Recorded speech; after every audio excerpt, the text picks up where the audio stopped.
بسم اللہ الرحمن الرحیم۔ میں پلٹ رہا ہوں اپنے مضمون کی طرف۔ سیدہ کا دسترخوان آج بھی امام زمان اس دسترخوان سے کھاتے ہیں۔ تو جب اس کائنات کا قطب، اس کائنات قطب عالم امکان، پوری کائنات جس کی وجہ سے ٹھہری ہوئی ہے، صوفیہ، اولیاء، عرفاء اس اصطلاح کو استعمال کرتے ہیں، قطب کی اصطلاح۔ اور قطب چکی کے بیچ میں جو چوب ہوتی ہے، چکی کے دو جو فل ہوتے ہیں، چکی کے جو پتھر ہوتے ہیں، ان دونوں کو روکنے کے لیے، دونوں کو جوڑنے کے لیے، دونوں کو بیلنس کرنے کے لیے، دونوں کو کام کرنے کے لیے، ایسے ہی آسمانوں اور زمین کو روکنے کے لیے، دونوں کو کام کرنے کے لیے، دونوں کو متوازن رکھنے کے لیے، ان کے درمیان جو قطب ہے اسے امام زمانہ کہا تھا۔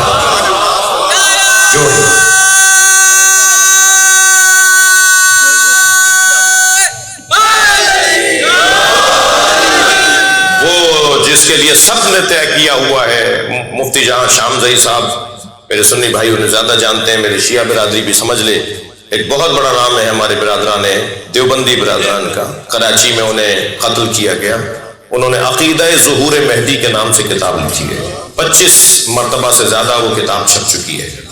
اس کتاب کے چوتھے صفحے پہ انہوں نے لکھا ہے کہ یہ سنی شیعہ عالم اسلام کا متفق علیہ فیصلہ ہے کہ اس کائنات کو عدل و انصاف سے پر کرنے والا فاطمہ کا بچہ ہے،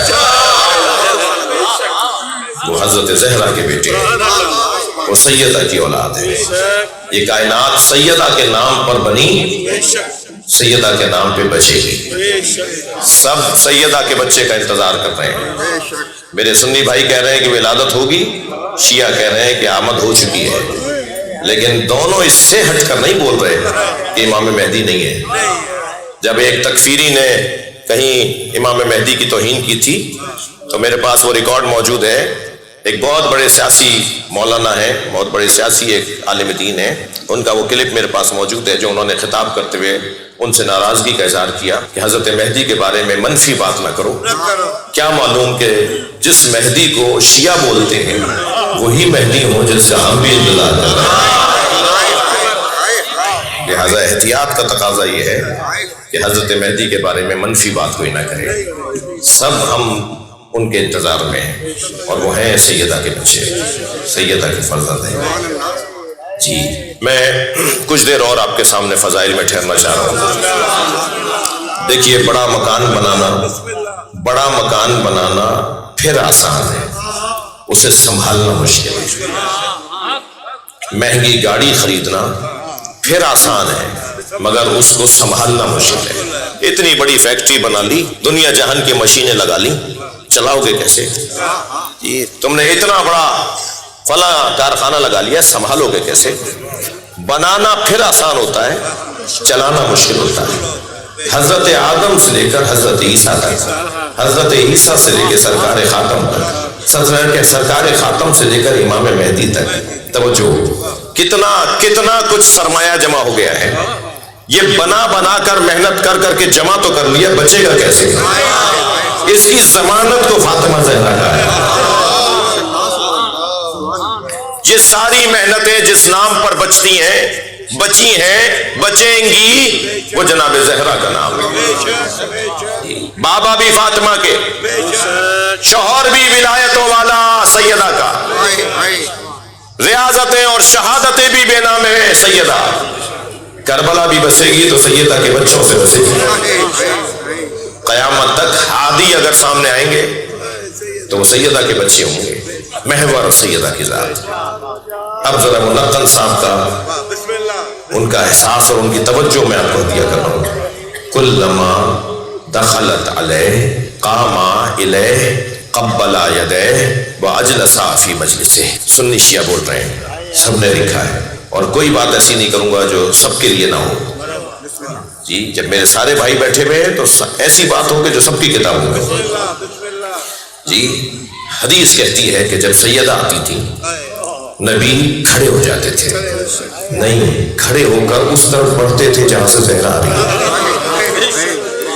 دیکھیے مجھے اس منبر پر میرے بھائی عاصم نے کہہ کر، مرزا صاحب کی طرف سے مجلس کا انتظام ہے، مرزا عاصم نے مجھے کہا اور میں اس مجلس کے منبر پہ آ کے بیٹھ گیا، ٹھیک ہے. یہاں میں آنے کے بعد اپنے اس بچے سے کہوں کہ بیٹا میں تو مجلس نہیں پڑھوں گا، تم پڑھو، اور وہ بھی میرے کہنے پہ بیٹھ جائے. تو کوئی بعید نہیں ہے کہ مرزا صاحب مجھ سے کہیں مولانا ہم نے آپ کو ممبر پہ بیٹھنے کا کہا تھا، مگر یہ تو اختیار نہیں ہے کہ آپ جسے چاہیں بٹھا دیں.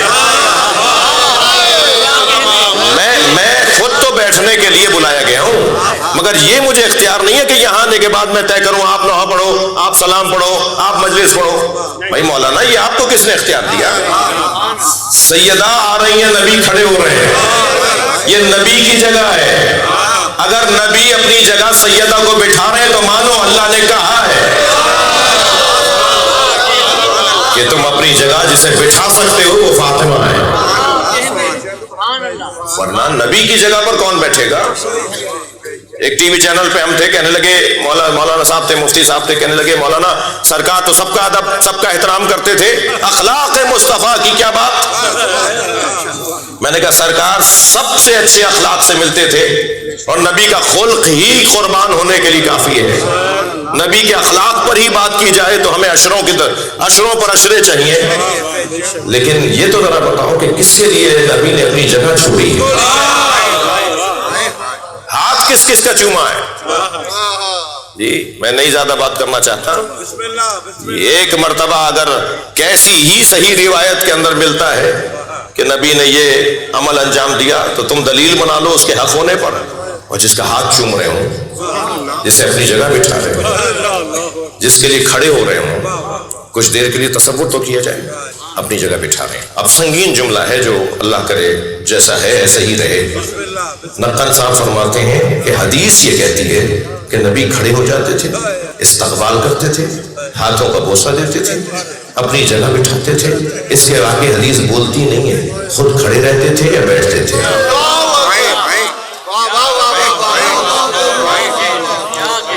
جب کام ہی اللہ کے حکم پر ہو رہا ہے، جب فیصلہ ہی اللہ کا ہے، نبی کے ایک ایک ادا پر فیصلہ اللہ کا ہے. یہ مسکراتے بھی ہیں تو وہی کے مطابق، یہ کسی کو قریب بٹھاتے ہیں تو وہی کے مطابق، ناراض نہ ہوئیے گا کسی کو نکالتے ہیں تو وہی کے مطابق. نبی کا ہر عمل وہی کے مطابق ہے. جب نبی کا ہر عمل وہی کے مطابق ہے تو سیدہ کو جو اپنی جگہ بٹھا رہے ہیں اسے کیا کہیں گے جی. اور یہ صرف سیدہ کا وجود نہیں ہے، یہ جب ایک جگہ ہو جاتے ہیں تو طے ہی نہیں ہو پاتا کہ اس میں فاطمہ کون ہے اور علی کون ہے، اس میں حسن کون ہے اور حسین کون ہے. کتنی دفعہ پڑھ چکے ہیں آپ حدیث کے ساتھ؟ روزانہ ہی پڑھتے ہیں نا. نبی نے چادر مانگی، بی بی نے چادر لا کے دے دی. کچھ دیر بعد امام حسن آئے، اماں مجھے نانا کی خوشبو آ رہی ہے. فرمایا تمہارے نانا چادر کے نیچے ہیں. یہ شامہ کیسا ہے جو نبی کی خوشبو سونگھتا ہے؟ ہر ایک کو یہ خوشبو آتی نہیں ہے. چلے گئے چادر کے اندر، نانا آ جاؤں؟ آ جاؤ. کچھ دیر بعد امام حسین آئے. سیدہ نے روکا نہیں، نانا آرام کر رہے ہیں، آرام کرنے آئے تھے نا. یہی فرمایا تھا نا انی اجد فی بدنی ضعفا، میں اپنے بدن میں ضعف محسوس کر رہا ہوں. ایتینی کساء الیمنی، مجھے چادر یمنی لا کے دے دو. سیدہ کو پتا ہے آرام کرنے آئے ہیں، بچے جا رہے ہیں نبی کی چادر میں لے رہے ہیں. اچھا وہ تو تصور کر لیجئے بچے تھے. کچھ دیر بعد مولا علی آ رہے ہیں تو نہیں روکا کہ وہ آرام کر رہے ہیں. فرمایا وہ تمہارے بچوں کے ساتھ، آپ کے بچوں کے ساتھ چادر میں. نبی کو جا کے سلام کیا، چادر میں آ جاؤ. وہی آرام کرنے آئے ہیں. مشاہدہ کچھ اور ہے. کوئی آرام کر رہا ہو تو اسے آرام کرنے دیا جاتا ہے. تو میں کہہ یہی رہا ہوں، انہیں آرام ہی تو کرنے دیا جا رہا ہے کہ ایک مرتبہ مولا کو بھی چادر میں لے لیا. اچھا سیدہ کو تو معلوم ہے بابا نے چادر آرام کے لیے مانگی ہے، پھر خود آ کے کہتی ہیں میں بھی چادر میں آ جاؤں. کیا منظر ہے. کچھ دیر سیدہ فرما رہی ہے میں بھی چادر میں آ جاؤں. تھوڑا سا گردن ہلا دیجئے، بات جاری ہے. تو نبی فرما رہے ہیں آ جاؤ میری بچی، میری چادر میں آ جاؤ. جب یہ سارے چادر میں آ گئے تو اب بی بی فرماتی ہے فلمت تمنا، جب ہم کامل ہو گئے. یہ کامل ہو گئے کا لفظ وہاں کہا جاتا ہے جہاں اجزاء کو جمع کر کے ایک جگہ کیا جائے. جب ہم کامل ہو گئے اس وقت میرے بابا نے کہا یہ میرے اہل بیت ہیں.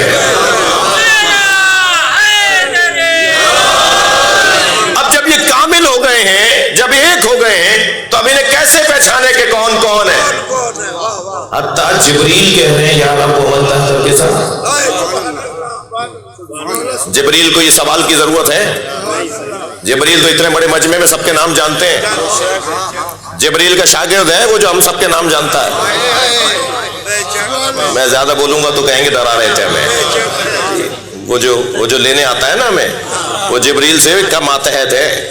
حضرت جبریل امی کے ماتحت ہیں جو ہمیں لینے آئیں گے. وہ ہم سب کے نام جانتے ہیں. تو جبریل نہیں جانتے کہ کون ہے چادر میں. اچھا جبریل تم سے زیادہ کون جانتا ہے؟ پرانے آنے جانے والے ہو. 24,000 دفعہ تو آ کر جا چکے ہو. پھر چکی بھی چلاتے رہے ہو, تسبیح بھی پڑھتے رہے ہو, حسین کا جھولا بھی جھلاتے رہے ہو. تمہیں نہیں پتا چادر میں کون ہے؟ جب نہیں جبریل سے پوچھیں تو جبریل جواب دیں جب یہ علیحدہ علیحدہ ہوتے ہیں تو پہچاننے میں آتے ہیں, جب یہ ایک ہو جاتے ہیں تو میں نہیں جان سکتا. ان میں سیدہ کون ہے, ان میں حسن کون ہے, حسین کون ہے؟ تو جواب بھی اللہ کا یہی آیا, اے جبریل ہم فاطمہ. سبحان اللہ. میرا دل کہہ رہا ہے ذرا مجھ سے سن لیجئے. اللہ کا جواب آیا ہم فاطمہ, یہ سب فاطمہ ہے. اس نگاہ سے دیکھو سب فاطمہ, اس نگاہ سے دیکھو سب محمد, اس نگاہ سے دیکھو سب علی. کوئی بات بغیر دلیل کے نہیں کروں گا.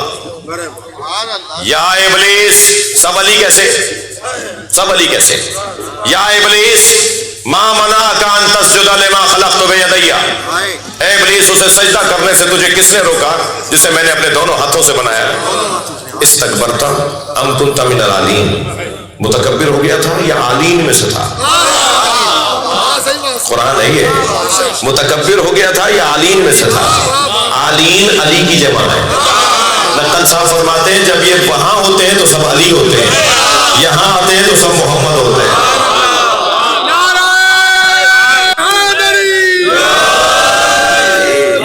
یہ سب علی ہیں, یہ سب محمد ہیں جی. وَتَقَلُّبُكَ فِي السَّاجِدِينَ, اے میرے حبیب ہم تمہیں ساجدوں میں پلٹاتے رہیں گے. وہ کون ہے جس میں نبی کو بار بار پلٹایا جائے گا؟ نبی گئے کہاں ہیں بھائی؟ نبی ہمارے درمیان امام مہدی کی صورت میں موجود ہے, امام عسکری کی صورت میں رہے جی, امام نقی کی صورت میں رہے, امام تقی کی صورت میں رہے, امام رضا کی صورت میں رہے. نبی گئے کہاں ہیں؟ نبی ہمارے درمیان ہے. قرآن کہہ رہا ہے کہ میں ساجدوں میں پلٹاؤں گا. اللہ کہہ رہا ہے میں ساجدوں میں پلٹاؤں گا. ہر زمانے میں میرے مصطفیٰ تم آتے رہو گے. الم ترا کیف مد ظل, اے میرے حبیب تم نے دیکھا نہیں کہ اللہ کا سایہ کتنا لمبا ہے؟ یہ اللہ کا سایہ کیسے لمبا ہو گیا؟ اللہ کا کون سا سایہ ہوتا ہے؟ یہ قرآن کہہ رہا ہے کہ اللہ کا سایہ, تمہارے رب کا سایہ کتنا لمبا ہے. یہ رب کا سایہ کیسے لمبا ہو گیا؟ یہ رب کا سایہ ہی تو ہے جو کبھی علی کی صورت میں نظر آتا ہے, کبھی امام حسن کی, کبھی امام حسین کی, کبھی امام مہدی کی صورت میں. یہ 12 امام نہیں ہے, اللہ کا سایہ ہے. تھکے نہیں ہے تو جملہ کہہ دوں, جس نبی کا سایہ نہیں تھا وہ اللہ کا سایہ ہے. ہر زمانے میں نبی کو اللہ پلٹاتا رہے گا, یعنی سب محمد ہیں یہ. اور پھر اب حدیث سن لیجئے, اولنا محمد, آخرنا محمد, اوسطنا محمد, کلنا محمد. ہمارے سارے کے سارے محمد ہیں. الا لا نبی بعدی, فرق بس یہ ہے کہ میرے بعد کوئی نبی آنے والا ہے. یہ روشن عقیدہ ہے ہمارا. یہ حدیث مبارکہ کی روشنی میں ہے کہ نبی کے بعد کوئی, سرکار کے بعد کوئی نبی آنے والا نہیں. لیکن حسن و جمال میں, سیرت و کردار میں, عصمت و طہارت میں, علم و حکمت میں, ولایت و حکمت میں, یہ سب محمد ہے. جی جی, ایک دفعہ نہیں ہوا, بارہا ہوا. 2 سال کا حسین گود میں, کوئی مسئلہ پوچھ رہا ہے, نبی فرما رہے میرا حسین بتائے گا. جی, بتانا چاہتے ہیں امت کو کہ میرا حسین کیا ہے. 3 سال کا سن ہے امام حسن کا, سرکار کی آغوش میں بیٹھے, مسئلہ پوچھنے والا مسئلہ پوچھتا ہے, فرماتے ہیں میرا حسن بتائے گا. بیٹا حسن تم بتاؤ.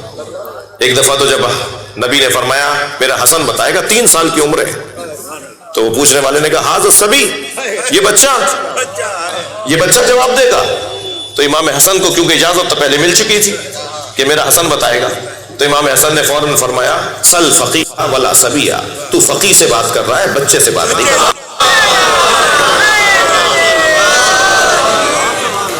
فقیہ سے بات کر رہا ہے، کسی بچے سے بات نہیں کر رہا۔ پھر فرماتے ہیں اندی بحر العلم، میرے پاس علم کا سمندر ہے۔ فضائل سننا چاہ رہے ہیں آپ نا؟ میرے امام حسن مولا فرماتے ہیں میرے پاس علم کا سمندر ہے، الذی لا تقسمہ الدوالی، میرے پاس ایسا علم کا سمندر ہے جو ڈولوں سے خالی نہیں ہوگا۔ ڈول جی پانی بھرنے کے لیے ڈول، جی کنویں سے ڈول نکالتے رہو، کنواں خالی نہیں ہوگا۔ یہ کنواں نہیں ہے، سمندر ہے جو کبھی ڈولوں سے خالی نہیں ہوگا۔ تم قیامت تک بھی سوال کرتے رہو گے، حسن تمہیں جواب دیتا رہے گا۔ یہ کیفیت کم سنی میں ہے سیدہ کے بچوں کی۔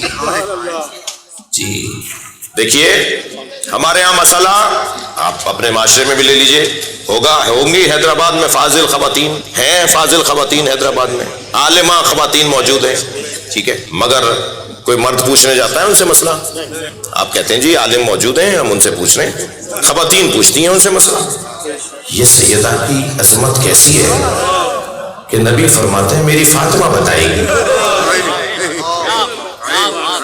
صحابہ کرام تشریف فرمائے، ایک دو دفعہ نہیں ہوا ہے، نبی کئی مرتبہ بار بار اس منظر کو دکھاتے ہیں، فرماتے ہیں یہ مسئلہ میری فاطمہ بتائے گی۔ اور سیدہ سے مسئلہ پوچھا جاتا ہے، میری سیدہ بتائے گی کہ اس کا مسئلہ کیا ہے۔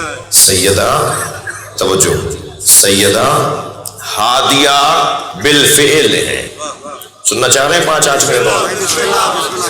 سیدہ ہادیہ بالفعل، مولا نبی کے ہوتے ہوئے مولا علی ہادی بالقوہ ہیں، جب نبی کہیں گے جب ہدایت کا کام شروع کریں گے۔ جی امام حسن کے ہوتے ہوئے امام حسین ہادی بالقوہ ہیں، امام حسن ہادی بالفعل ہے، امام حسین ہادی بالقوہ ہیں، یعنی ان کے بعد ہدایت کی ذمہ داریاں حضرت کے پاس۔ سیدہ کا وجود واحد وجود ہے، نبی اور علی کے ہوتے ہوئے دین بتائیں گے، میری فاطمہ بتائے گی۔ وَلَسَوْفَ يُعْتِيكَ رَبُّكَ فَتَرْضَىٰ، بہت جلد تمہارا رب اپنی عطا کے ذریعے سے تمہیں راضی کرے گا۔ اس آیت کو پلس کیجئے اس سورے کے ساتھ، اِنَّا أَعْطَيْنَاكَ الْكَوْثَرَ، ہم نے تمہیں خیر ہی خیر عطا کر دیا، جسے فاطمہ زہرا کہا جاتا ہے۔ ایک ماں کی مجلس ہے، ایک زوجہ کی مجلس ترحیم ہے، اس گھرانے کے اور مرحومین کا تذکرہ بھی ہے۔ مجھے کیونکہ کہا گیا تھا اس لیے میں نے کوشش کی کہ کچھ دیر آپ کے ذہنوں کو، اپنے ذہنوں کو مدینہ لے جاؤں، کچھ دیر کے لیے ہم حیدرآباد میں بیٹھے ہوں اور مدینے چلے جائیں، اور جتنی دیر ہم مدینے میں رہیں گے اتنی دیر ہم نبی کے گھر والوں سے جڑے رہیں گے۔ ان مجلسوں کا، ان محفلوں کا ایک نتیجہ یہ ہے کہ یہ مجلسیں اور محفلیں ہمیں عصر مصطفیٰ میں پلٹا دیتی ہیں۔ ہم اتنی دیر کے لیے ہیں اپنے شہر میں، مگر ہم نبی کے زمانے میں چلے گئے، اور جب نبی کے زمانے میں چلے گئے تو پھر مسئلے ہی حل ہو جائیں گے۔ سارے مسئلے نبی کے زمانے سے حل ہوتے ہیں۔ پلٹ جاؤ نبی کے زمانے میں، نبی کے زمانے میں پلٹے گئے، نبی کے زمانے میں تبھی سادگی بھی ہے، زمین پہ بیٹھے ہوئے جی سادگی سے جوتیاں اتار کر آئیں گے، ذہنوں کا حاکم نبی کا ذکر ہے، ذہنوں پر اہل بیت کا تذکرہ حاکم ہے جی، وضو کر کے بیٹھیں گے، پاک کپڑوں کے ساتھ مجلس میں آئیں گے، قربت اللہ کی نیت سے قدم رکھیں گے، جوتیاں اتار کے آئیں گے، اپنی دنیا باہر چھوڑ کر آئیں گے، کسی سے کوئی مطلب اور غرض ہی نہیں ہے، ہم تو یہاں اپنا چہرہ نبی کو دکھانے آئے ہیں۔ جب یہ سچائی بڑھنے لگے تو وہ مجلس عزا کی تصویر بنتی ہے، جب یہ خلوص بڑھنے لگے تو وہ مجلس عزا کا ایک منظر بنتا ہے۔ ہم میلاد کی محفل میں بیٹھے ہوں یا ذکر مصیبت اہل بیت مجلس عزا میں بیٹھے ہوں، ہم اتنی دیر عصر مصطفیٰ میں چلے جاتے ہیں۔ عصر مصطفیٰ میں آ جائیے، وہاں سے ہمیں قرآن بھی ملتا ہے، وہاں سے ہمیں اہل بیت بھی ملتے ہیں، وہاں سے صحابہ کرام کا خدمات اور کردار بھی ملتا ہے، اور وہاں سے اہل بیت کی مصیبتوں کو بھی یاد کیا جاتا ہے۔ پلٹیے کچھ دیر کے لیے کربلا کی طرف، اتنا بڑا ماشاءاللہ مجمع ہے، ہم سب عقیدت ماری لوگ ہیں، ہماری تو کمزوری ہی یہ ہے کہ ہمارے سامنے اگر اس گھرانے کا ذکر ہو تو ہمارے ذہن اور ہماری سوچ طہارت پانے لگتی ہے، پاک ہونے لگتی ہے۔ اسی لیے میں آپ سے گزارش کروں گا اپنی مجلسوں میں اپنے چھوٹے بچوں کو ضرور لایا کریں، ان کو بیٹھنے کا سلیقہ آئے گا، انہیں بیٹھنے کا ادب آئے گا۔ ہمیں بھی کوئی لاتا تھا، ہمیں بھی کوئی مجلسوں میں لے جاتا تھا، ہمیں بھی ان کو لے کے جانا ہے تاکہ پتہ چلے کہ یہاں بیٹھنے کے آداب اور سلیقہ کیا ہے۔ اور جب یہ بچے یہاں بیٹھیں گے تو ان کا مزاج بنے گا کہ کوئی قرآن کی تفسیر سنیں، کوئی علمی گفتگو سنیں، اور ایک جملہ بھی اگر کسی بچے کے ذہن پہ حاکم ہو گیا اور اس نے اپنا رویہ بدل لیا تو پھر جب تک وہ اچھا انسان رہے گا، اس مجلس میں آنے کی وجہ سے جب تک وہ اچھا انسان رہے گا، ان مرحومین کے نام عمل میں اضافہ ہوتا رہے گا۔ یہ فلسفہ ہے ایصال ثواب کا۔ قرآن پڑھ کے بخشوں، قرآن سمجھ کے بخشوں تو کیوں ثواب نہیں ہوگا؟ قرآن پڑھ کے بخشنے کا ثواب ہے، قرآن سمجھ کے بخشنے کا ثواب کیسے نہیں ہوگا؟ تو مجلس اعزا قرآن سمجھ کے بخشنا ہے۔ میں قرآن کی تفسیر پڑھوں گا، کوئی ایک اچھا جملہ بھی میرے کام آ گیا تو یہی مرحومین کے لیے صدقہ جاری ہے۔ بس میرے عزیزوں، میں نے بہت دیر تک آپ کو زحمت دی۔ چلیے، ایک ماں کی مجلس ہے، کربلا کی ایک ماں کا ذکر ہے جس نے اپنا 6 مہینے کا بچہ قربان کیا۔ کربلا میں جیسے مولانا نے فرمایا 9 مائیں ہیں جنہوں نے اپنے بچے قربان کیے، البتہ ان 9 ماؤں میں ایک ماں تو وہ ہے جس نے اپنے 4 بیٹے قربان کیے۔ 4 بیٹے تھے، 4 قربان کیے، مگر کسی ایک بیٹے کا جنازہ نہیں دیکھا۔ روزانہ جنت البقیع جاتی ہے، انگشت شہادت سے 4 قبروں کے نشان بناتی ہے اور پھر ان بچوں کے نام لکھتی ہے اور پھر کہتی ہے مجھے ام البنین مت کہا کرو، ام البنین تو بیٹوں کی ماں ہوا ہے، میرے وہ بیٹے کہاں ہیں جن کی میں ماں ہوں؟ ایسی ماں بھی کربلا میں ہے۔ مگر آج کی اس مجلس میں جس ماں کو آپ کے ساتھ مل کر سلام کرنا چاہتا ہوں، آئیے اسے سلام کریں گے۔ وہ ماں وہ ہے جس کا بچہ تو 6 مہینے کا ہے، مگر حسین جو قربانی اس ایک 6 مہینے کے بچے کی وجہ سے جیسی جاویداں ہوئی ہے ایسی شاید کوئی اور قربانی نہیں ہے۔ بلکہ میں اپنے الفاظ کو اور بہتر کروں، اس ماں کے پاس 2 ہی بچے تھے، ایک کوجلا سا کرتا پہنا کر، بالوں میں کنگھی کر کے، آنکھوں میں سرما دے کے، چہرے پہ پیشانی پر بوسہ دے کر، حسین کی گود میں دے کر قربان کر دیا، اور ایک کو زندان شام میں چھوڑ کر آ گیا۔ 2 ہی تو بچے تھے اس ماں کے پاس، ایک علی اصغر اور ایک سکینہ۔ جی کوئی پوچھے، مجھے نہیں معلوم میری آواز مائیں سن رہی ہیں لیکن بعد میں مجلس سنیں گی، یہ جب جائے گی مجلس تو سنیں گی۔ بڑا جگر تھا بی بی کا، بڑا حوصلہ تھا۔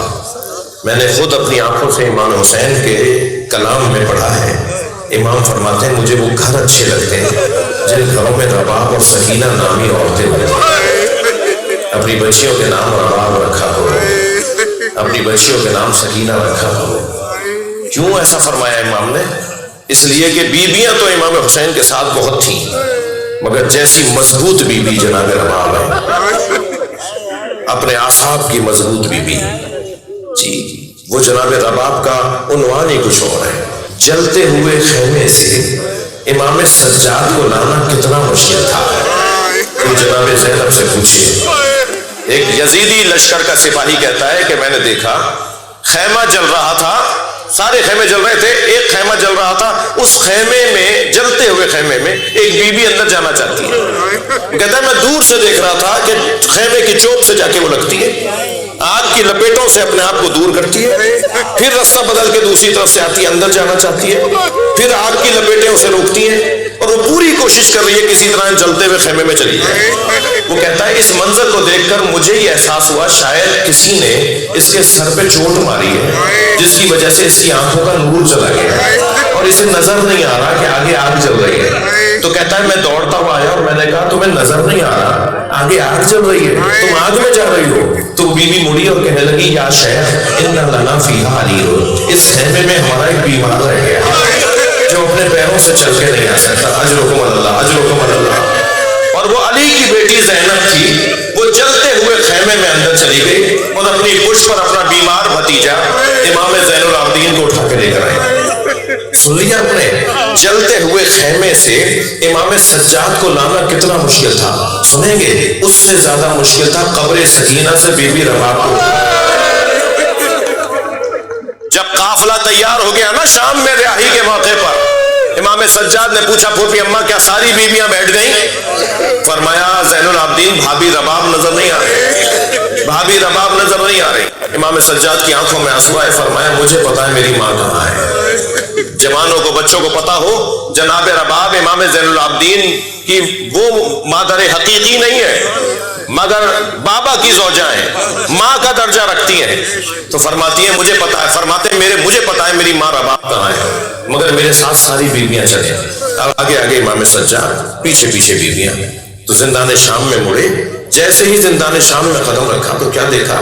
جیسے کوئی ماں اپنے بچے کو گلے سے لگائے، ایسے جناب رباب قبر سکینہ کو سینے سے لگائے اور ایک آواز دے رہی ہے بار بار، سکینہ اٹھو، سکینہ چلو، قافلہ تیار ہو گیا، محفلیں بنائی جا رہی ہیں۔ تمہیں مدینہ بہت یاد آتا تھا، تم بار بار کہتی تھی اماں ہم وطن کب جائیں گے، اماں ہم وطن کب جائیں گے، سکینہ چلو۔ جناب زینب برابر میں بیٹھ گئی، فرمان لگی بھابھی قافلہ تیار ہے۔ تو قبر سے اپنا سر اٹھایا اور فرمان لگی زینب میرا مدینے میں کون ہے؟ میرا والی کربلا میں رہ گیا، میری بچی اکیلی ہے۔ سنیں گے ردارو کس مشکل سے جناب رباب کو قبر سکینہ سے اٹھایا ہے۔ بیوی کو لے کر آتے تھے، پھر بیوی پھر چلی جاتے تھے، محفل میں بٹھایا، قافلہ چلنے لگا۔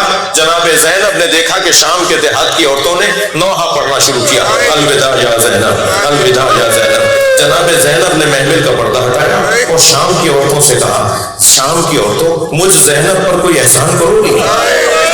تو عورتوں نے کہا آپ حکم کریں زینب، حکم کریں، ہم سے کیا چاہتی ہیں؟ تو جناب زینب نے اشارہ کر کے کہا ہماری سکینہ کو اکیلا نہ چھوڑو۔ اللہ آپ کو جناب سکینہ کی قبر پر لے جائے، آپ جب چاہیں نا آپ جناب سکینہ کی قبر پر تو جالی سے قبر کو ضرور دیکھیے گا۔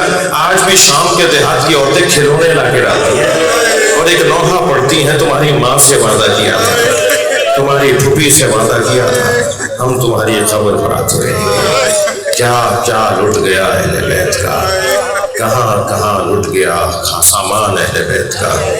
قافلہ مدینے آ گیا مگر سب کچھ کربلا چھوڑ کر آ گیا۔ اللہ لعنت اللہ علی الظالمین۔ یا اللہ مرحومین کی مغفرت فرما۔